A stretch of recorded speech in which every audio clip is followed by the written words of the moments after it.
So last week I made a video whining about the scale length on Les Paul guitars, and how the grand majority of them are all little stumpy short kings. And it seems like that video got some goobers in their fifis for various different reasons.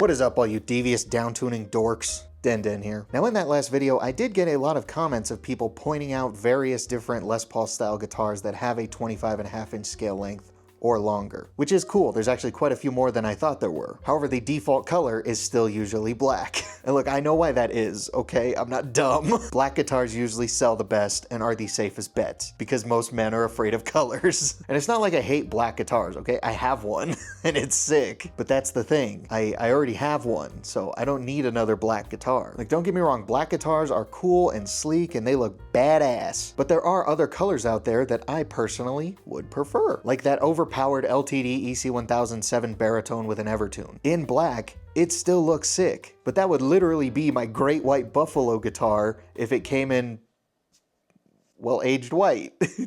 Duh. So there actually is quite a bit more longer scale length Les Pauls out there than I thought, but I still think there definitely could be more, especially in different colors. And I would really love to see Gibson and Epiphone grow a pair and make some extended range Les Pauls themselves.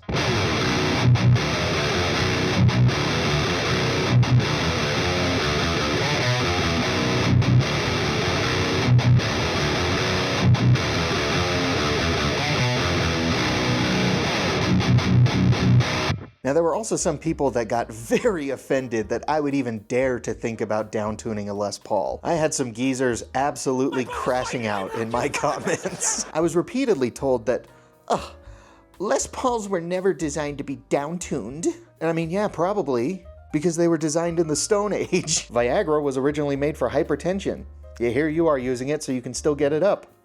So what's your point, Gramps? Times change, Buster. Same guy also told me to learn non-crayon eating tunings. I don't think he's aware that most of my playing clips in that video are just in E standard. Thoughts and prayers, champ. There were also a lot of people telling me that Les Pauls can still easily be downtuned despite their short scale length. Well, I use a 3/4 scale guitar and I can tune mine all the way down to drop F sharp with 8-gauge strings and it works just fine for me, you little twink. No one actually said that, I'm exaggerating, but you get the point. So I figured, why don't we test this out for ourselves? A while ago, I bought this set of Ernie Ball Mammoth Slinkies. And these big ol' honkers are 12 to 62 gauge strings. And it says right here they are designed specifically for downtuning. So in today's video, we're gonna slap these onto this Les Paul and see how low we can actually get.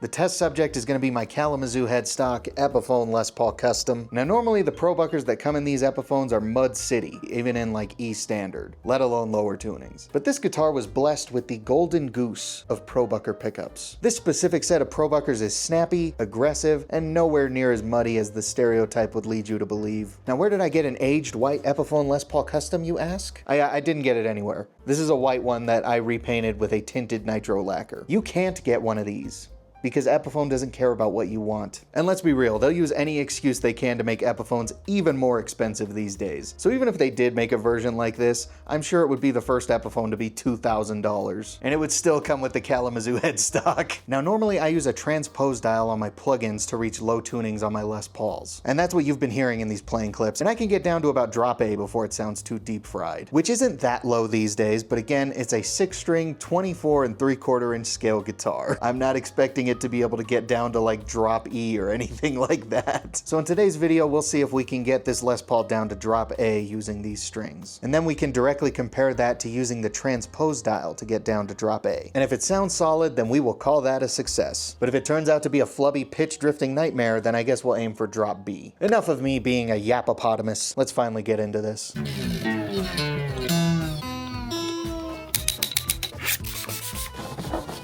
Yucky.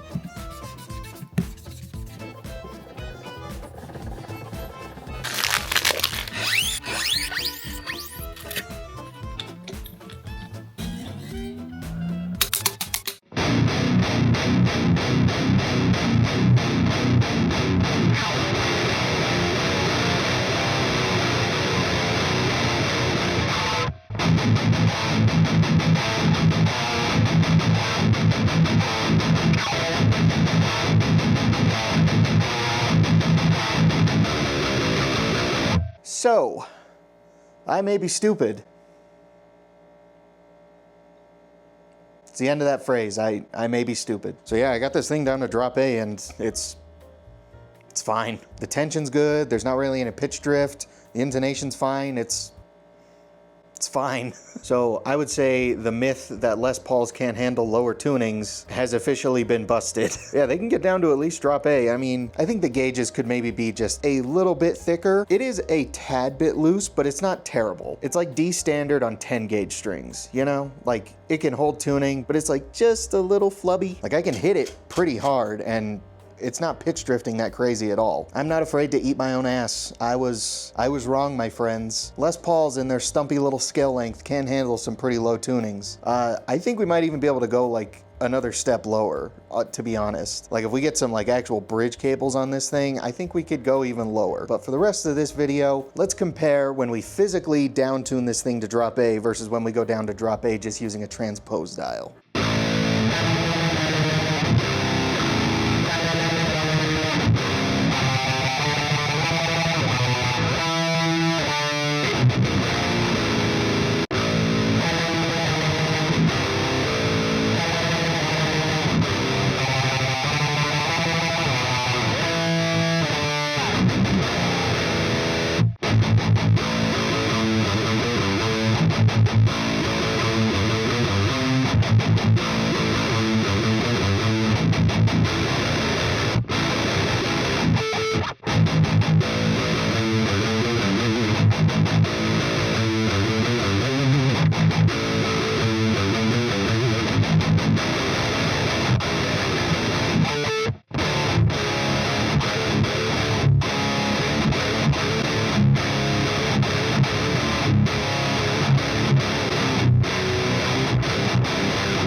Oh yeah, almost forgot.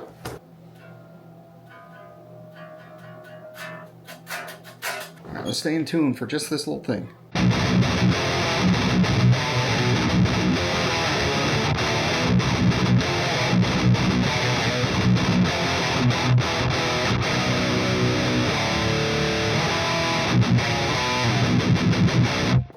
Well guys, I think we can officially say that I don't know shit about fuck, because this worked out just fine.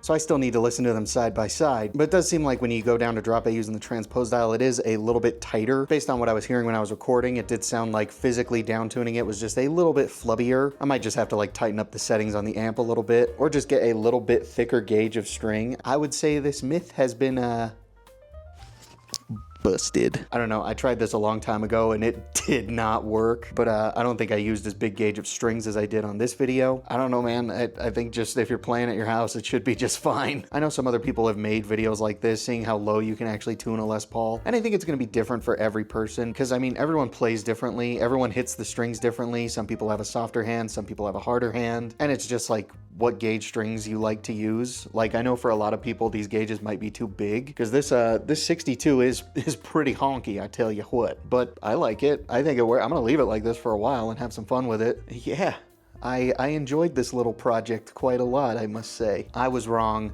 You can actually down tune a Les Paul pretty dang low. Maybe even lower than what we did in this video, and hey, if you guys want to see a part 2, I'll give you a part 2. But I think that is going to wrap up today's video. Thank you guys so much for watching, especially if you made it this far. Feel free to go down in the comments and tell me I'm an idiot and I have no idea what I'm talking about. Help out the engagement on this video. Help me compete with all the bigger guitar channels out there by leaving a like, share this video around, and if you regularly watch this channel and you haven't already subscribed, then I'm going to take your Les Paul, I'm going to string it up with some 7s and tune it all the way down to G for Get Fucked. Real quick before we go, I want to give a big shout out and a thank you to Cosmic Steez, A Horse Running, Jet, Solar Flare, Suno Verma, Rob Heath, Badjo Gaming, Brandon's Battlestone Corner, Bandage Knives, Jan Chocolate, Leagues Beneath, Frizz Flips, and Scott Toman. These bad bitches are my current channel members, and their support really does mean a lot. If you want to join these guys, get a shout out in my longer videos, get access to the members only videos, and just help support the channel in a bigger way, you can go down there, click the join button. I've got like 7 members videos lined up that I just need to press upload on, so if you join the membership, you're gonna get a lot of extra content here pretty soon. But if you don't want to join a membership and you still want to support the channel in that way, just as like a one-time thing, there's the super thanks button down there. It's like a little tip jar, but I'm done being a tool. Thank you guys once again so much for watching. I'll see you guys next time.